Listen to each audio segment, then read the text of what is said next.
The Witches by Roald Dahl. Chapter 6. The Meeting. Now that the manager had gone, I was not particularly alarmed. What better place than to be imprisoned in a room full of these splendid ladies? If I ever got talking to them, I might even suggest that they come and do a bit of cruelty to children preventing at my school. We certainly could use them there. In they came, talking their heads off. They began milling around and choosing their seats, and there was a whole lot of stuff like, "Come and sit next to me, Millie dear," or, "Oh, hello, Beatrice. I haven't seen you since the last meeting. What an adorable dress you have on." I decided to stay where I was and let them get on with their meeting while I got on with my mouse training. But I watched them for a while longer through the crack in the screen, waiting for them to settle down. How many were there? I guessed about 200. The back rows filled up first. They all seemed to want to sit as far back from the platform as possible. There was a lady wearing a green hat in the middle of the back row who kept scratching the nape of her neck. She couldn't leave it alone. It fascinated me the way her fingers kept scratching away at the hair on the back of her neck. Had she known that somebody was watching her from behind, I'm sure she would have been embarrassed. I wondered if she had dandruff. All of a sudden, I noticed that the lady next to her was doing the same. And the next one, and the next. The whole lot of them were doing it. They were all scratching away like mad on the hair on the back of their necks. Did they have fleas in their hair? More likely, it was nits.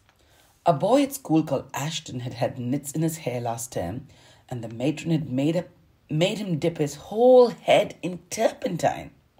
It killed the nits all right, but it nearly killed Ashton as well. Half the skin came away from his scalp along with the nits. I began to be fascinated by these hair-scratching ladies. It was always funny when you catch someone doing something coarse and she thinks no one is looking. Nose picking, for example, or scratching their bottom. Hair scratching is very nearly as unattractive, especially if it goes on and on. I decided it had to be nits. Then the most astonishing thing happened. I saw one lady pushing her finger up underneath the hair on their head, and the entire head of hair, lifted upwards in one piece, and the hand slid right underneath and went on scratching. She was wearing a wig. She was also wearing gloves. I glanced swiftly around the rest of the now seated audience. Every one of them was wearing gloves. My blood turned to ice. I began to shake all over. I glanced frantically behind me for a back door to escape. There wasn't one. Should I leap out from behind the screen and make a dash for the double doors? Those double doors were already closed, and I could see a woman standing in front of them. She was bending forward and fixing some sort of a metal chain around the two door handles. "Keep still," I told myself. "No one has seen you yet.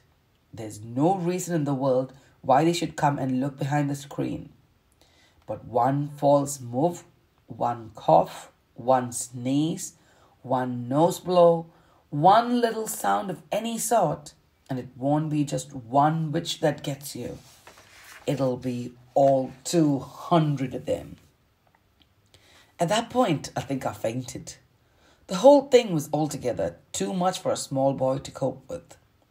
But I don't believe I was out for more than a few seconds, and when I came to, I was lying on the carpet, and I was still, thank heavens, behind the screen. There was absolute silence all around me. Rather shakily, I got up to my knees and peered once again through the cracks in the screen.